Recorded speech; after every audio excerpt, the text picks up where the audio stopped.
Hello everyone, in this video we will learn how to allow sort data in protected sheet. So let's start. This is my Excel sheet and here you can see I have a data. So to protect the sheets, just go to the review tab. In protect group, click on the protect sheets and simply enter here the password. Click on OK and re-enter the same password and click on OK. Now here I select the one category and right click of the mouse, and in sort you can see that these all option is invisible. It's not allowed to sort here. So to give the allow the sort all the details.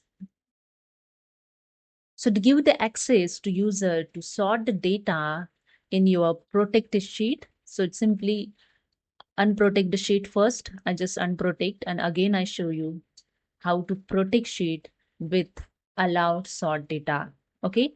So again, click on the protect sheets and here click on the sort option. Okay. After enter the password. So I just enter here the password, re-enter the same password and click on OK. That's it.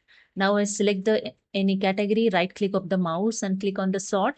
And here you can see the all sort option is showing the visible. You can use it and sort your data easily in protected sheet. So hope you understood. If you like this video, please subscribe my channel. Thank you so much.